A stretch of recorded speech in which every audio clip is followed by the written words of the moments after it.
Well, we'll deal mainly with your questions. Let me just say that with the maybe our least eventful session of the 6 in which I've been involved over with, our focus will now be very much on maintaining the fiscal solvency of the state. As you know, we will be using, on the current projections, all of the reserves that we have built up between 2005 and 2008. And even at that, it's going to be a close thing if revenues continue to disappoint. So we will continue working on savings of all kinds, on reforms that save taxpayer dollars, and keep you posted. But for those who haven't noticed, there are two things that really every citizen ought to know. One is that we have done absolutely everything we can. When we reached K-12 education, it was the very last resort. Everything else had been done first and much more deeply. And secondly, that anything occurring in Indiana is so much milder than what is happening in 42, 3, 4, 5 states in America. And we're just determined to keep it that way. Governor, what did you think? You would send a list of cost-saving measures to the legislature if they gave you only a few, and even in a form that might be problematic. How would you talk about that at your agenda? Well, disappointed. The House, which has consistently sought to spend billions more than we've let them spend, stayed true to form, and it was like pulling teeth, but we got a portion of the savings measures that we asked for. So I'm disappointed in that. It just means it will make making ends meet that much more difficult. Can you talk specifically about perf turf and how you think you will be able to, will or won't be able to move forward at this point? Doesn't matter whether it's rock salt or a service like investment advice. If you buy it in volume, you get a lower unit price. And it's quite customary in the financial world for fees to be lower as the amount being advised or managed goes up.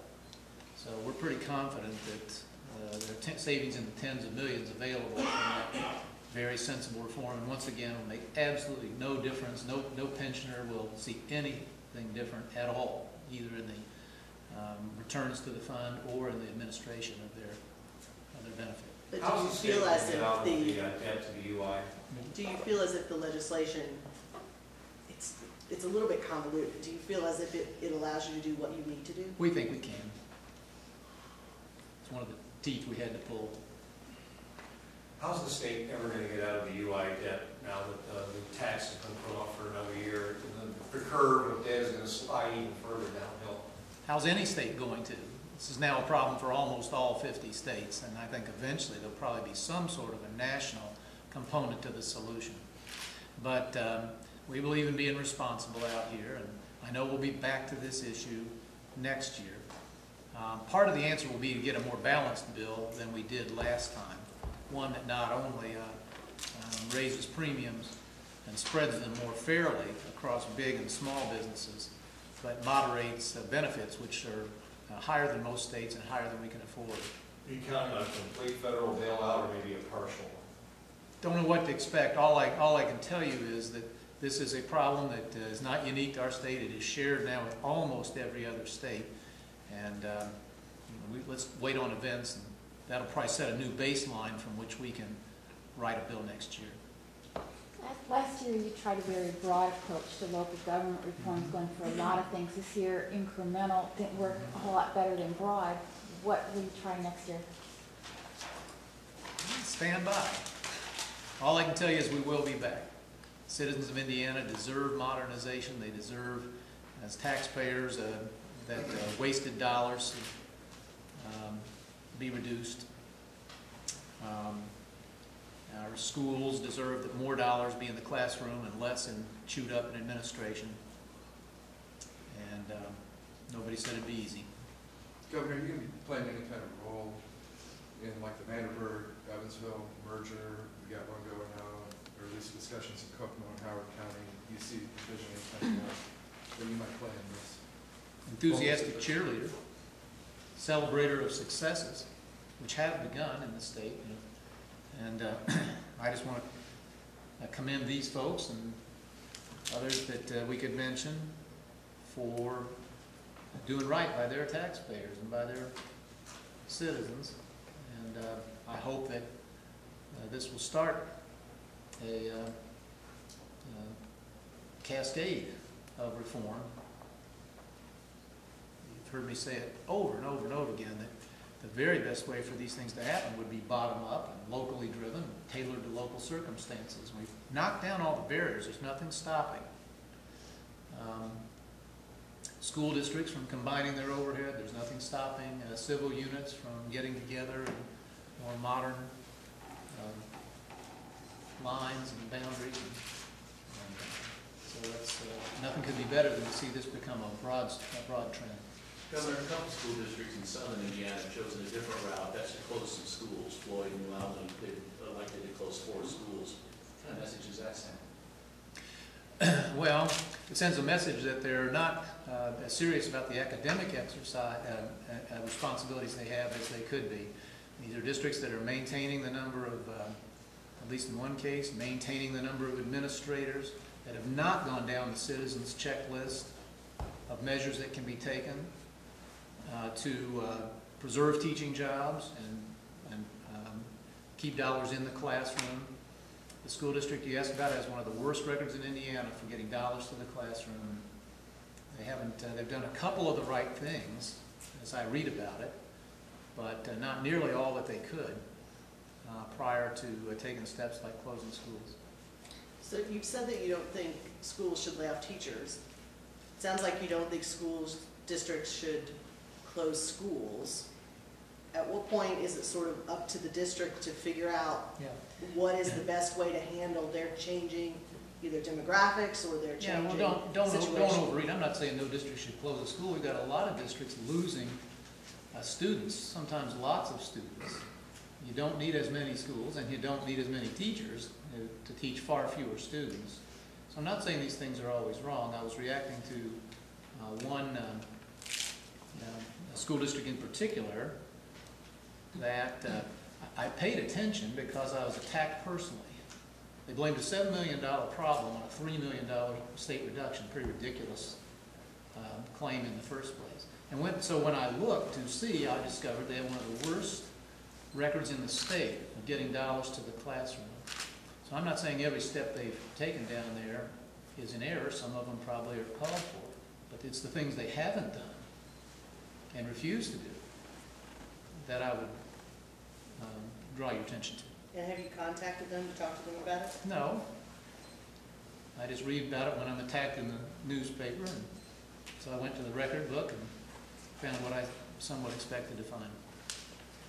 Governor, were there any bills that are coming your way? I'm sure you watch a little bit of the news, obviously, that you're very concerned about or that you already know you might veto? There are none that I know I might veto. And at the present time, I think it's doubtful that I will, but a lot of things happen at the end, as they often do, and so I don't know what might be in the pile somewhere. And so Becky and I will be going through them very carefully. Does that mean that you're going to sign the bill that lets people take guns to work? Doesn't mean that. I haven't seen it yet, and won't decide till I do. What's the difference between somebody taking a gun to work, putting it in their car in a plant, as opposed to getting it in the state house with a gun here? Can you make that distinction? Why there be a difference? Between having it in the trunk of the car and bringing it into the state house? Yeah. No. I mean, I'll just say that you have a black letter constitutional right involved, and so it should be infringed, any such right should be infringed only for the most compelling of reasons. Will the shooting at DWD change your opinion on whether to sign that bill? I don't think you make a decision like this based on anyone instance or set of facts like that. Can you talk about the social promotion language that passed? I know it wasn't in the form that you originally asked for, and how much you think you and Superintendent Bennett can achieve without having to go back to the legislature and ask for additional funding or whatever the There will be no more funding, and we'll achieve 100% of what we set out to do. So you think, You'll either know how to read or you won't leave third grade. you said in your statement that they passed a bill that ended social promotion. I wouldn't have gone quite that far in reading it. I mean, they asked for a plan, but I That's think the right. legislature would still have to pass a law to require retention. We intend to act through rulemaking, and we think that they've enabled that with the law that they passed. Do you think the Board of Education needs to be involved, or you think? No, you would- they absolutely will. And you're Sure. confident they're gonna I do can't what make you any want, rules. but you're confident they're doing what you want? Led by their superintendent and chairman, Tony Bennett, yes, I'm confident. The original proposal had, some requirements as to if you're not reading at the right level, you need X time of attention, which of course raised the whole discussion of costing additional resources. Do you still plan to have those kinds of, would you still like to see those kinds of specific ways to address or remedy the situation when you have a child who can't read in? By the time a child has finished third grade, the state has spent over $40,000, and the school district has had 720 days. If that child cannot read, there's a fundamental failure in that district, and they'll need to remedy it. But the most unacceptable thing to do is to shuffle that child along to fourth grade and to almost certain academic failure. That's a cruel thing to do, and it's a wrong thing to do, and we're going to put an end to it. Will it cost more money for schools to do that? I mean, right or wrong? I mean, More than $40,000 to teach someone to read? No, it won't, and it shouldn't. And any school district that can't get that job done will need to face some consequences. Did you support a 2-year delay in the higher premiums for I would have accepted it, but I think in all honesty, I think a 1-year delay is fine, because we do have to come to terms with this problem. I think postponing it for a year while the nation decides what to do about 40-some states in difficulty here makes good sense. But even if a 2-year delay had been the legislature's decision, I'm pretty sure the responsible thing would have been to try to address this problem again in 12 months. Was there one particular thing, or is there one particular thing in your experience with the House this session that Republicans might use to campaign against them? Is there something you're unhappy about politically that you would say if I had a majority in the House, this wouldn't happen? I'm not thinking in those terms right this moment. I think that the legislature came and went without doing any harm, did some things that were important and positive. Property tax caps referendum is one. Our child support bill, I'm very much looking forward to signing one. Social promotion is another. Giving us the chance to perhaps build the Illiana and the Louisville bridges could be one of the more important permissions that they have given us and achievements of this General Assembly. So let's concentrate on the positives for today. We had quite a debate on Saturday of what you meant by the Hippocratic session, and a lot of Googling of the Hippocratic Oath, which does Now you not, know I what discover, contain the words "first do no harm." Yeah, So what were you referring to? that they did no harm. We were tired, but none of us got it. I was trying to be economical with my words. I thought about it, but I thought, no. Our razor-sharp press corps here will know exactly what I'm talking about. Well, I thought it was do no harm, except then I couldn't find it Yeah. in the Hippocratic Oath. Well, I think you're right about that, but isn't that a fair reading of what the, It's in something else Hippocrates wrote, I guess. okay. Governor, any further Governor, could you just use smaller words in the future? I'm tempted to say something about the contrast between print and electronic journalism. But since the print people didn't get it either, I think she looked up Giffen. Any further reflection on the Indiana not qualifying for the race at the top, and the fact that most states that did make the cut have Democratic governors? I would just say we're very surprised and disappointed. by my count, there were at least 6 outside articles or organizations who handicapped this, who each of whom named Indiana not only as somebody who might make the cut, but that might have one of the strongest handful of applications. So we weren't the only ones. Very, very surprised. But I don't know what process they used, and let's just hope that it wasn't, that politics didn't intrude. There's going to be a rally outside the State House today by the Indiana Tea Party. I wonder 2 things. One, you've said that you don't like the bill that Congress has, or at least that they're getting ready to have on health care. What would you like to see Congress do about health care other than defeat that bill? Yeah. Well, I think in the short term, there are 3 or 4 things that have been identified, generally viewed as incremental changes having to do with portability and the ability to buy insurance across state lines and things like this that I think would be useful short-term steps to take. I, of course, favor a fundamentally different approach than the state-run system that this bill aims at, and that would be one in which which would start by giving the tax benefit not to businesses but to individuals. Be more fair. The current one favors rich people over poor people and encourages overconsumption and overspending and high cost. And so in the short term, I think there's some things we could do that would improve the existing employer-run system. And then if we don't make a fatal mistake as a nation this year, I hope for a serious debate that looks at individualizing and trusting individuals, first with the funds and then with the decision-making power to run their own health care. You mean move it away from an employer-run system? Yes, I think the tax benefit ought to go to individuals equally. It's very unequal today. Wealthy people get more benefit than low-income people. And in other words, you'd be giving people themselves the resources and then the information they need to pick the health care that's best for them. And once they're working with their own money, watch what good consumers they become and watch the power of consumerism start to hold down costs. But I think there are some things that most people agree on that could be done before we ever get to that more fundamental debate. As a Republican, what do you think of the Tea Party? Do you think it will benefit Republicans or be divisive? Well, first of all, I think it's a healthy phenomenon. It has really, I believe, helped Americans focus on the single biggest threat, I think, to our democracy and our future, which is the completely unaffordable spending of the federal government and the unaffordable promises that are wrapped up in our entitlement system. They're going to be, I don't think it's too strong a word, an immoral burden to leave to our children if we don't change it. And so I think the Tea Party has helped get people's attention to that.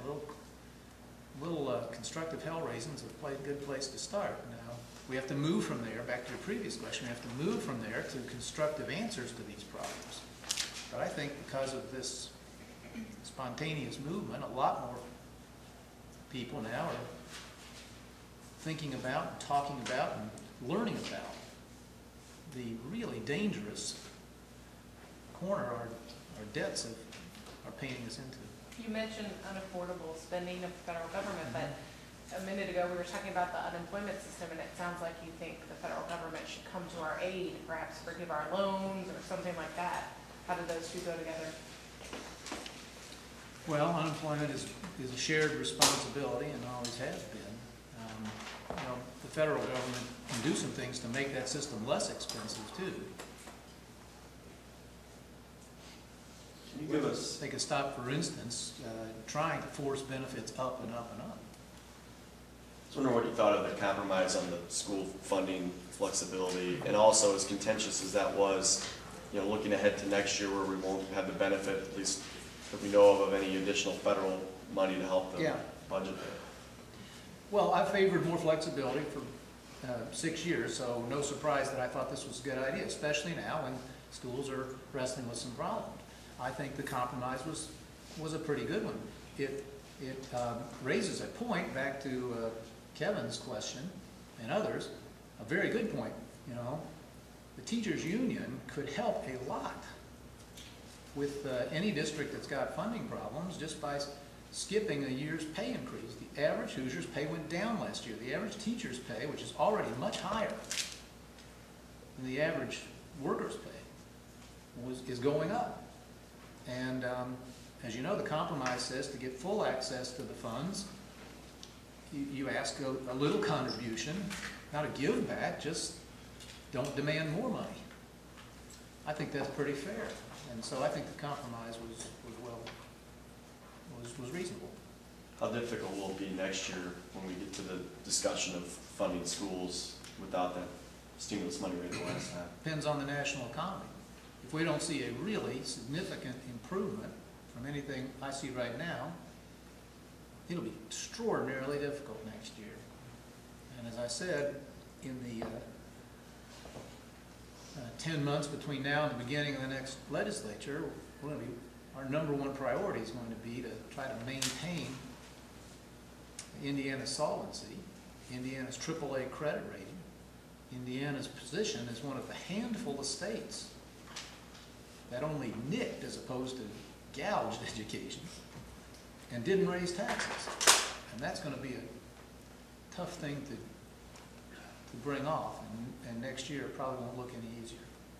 Can you define the importance of having a Republican-controlled legislature for you next year? Well, Speaker Bowers, an expensive date, sometimes said. He believes in a lot more spending. They tried to spend, you will recall, more than $1 billion extra just a few months ago. Think what a fix we'd be in if we had surrendered to that. And so, assuming, and I do, that the next budget will be even harder than the last one, it would be, the taxpayers would be a lot safer if we were able to work with a different General Assembly. I think that there are other matters of reform on which the Speaker and I don't agree, and he has shown himself for several years to be an extraordinarily effective disciplinarian. His people do not ever step out of line. And if they do, the consequences are pretty severe, as Chet told us. So I like him, but he's a tough adversary, and he looks at the world in a totally different way. That is much friendlier to big government, much and much less concerned or just about the growth of the private sector that has to pay all the bills. Looking at the property tax referendum this fall, do you think that the voters are well enough educated on the pros and cons of putting that into the state constitution? I absolutely do. And they'll be even better informed, of course, a few months from now, because it'll be subject of debate and good journalism. But we've had a very visible, very public discussion about property taxes now for 3 years, and achieved something that other states wish they could. And I would also refer you to the fact that we've had a number of local referenda, and they've broken them out half and half. I think people are showing that they have a very balanced and well-informed view of the level of property taxes and the correct level and the value of what they get or don't get from their local government and schools when they demand more. Do you think this will tie the hands of future legislatures, though, to make that part of the Constitution and keep them from being able to raise taxes when needed? I sure hope so. That was the whole idea. You know, in the past, state taxes were raised to lower property taxes. Eventually, they were all higher than before. And so we said this time we're not only going to cut them, and we did by a third, but we're going to cap them so that they can't come back again. A study came out, I'm told, from Ball State last week suggesting a tremendously positive long-term benefit to our state's economy and the jobs, on top of the protection we've given to folks on fixed incomes and to those who are trying to buy their first house. So, of course, I think the plan is sound and looking better all along, but the good thing about our system is that the citizens get to decide. Will you be taking another overseas trade mission this year? Yes, and Asia, once again, we go to Japan every year, so you can pretty much count on that. We've got so many firms that hire Hoosiers from there. Probably China again, but we haven't gotten any further than that. It would be fall, but we haven't locked in dates. Okay, thanks. Thank you. Thanks.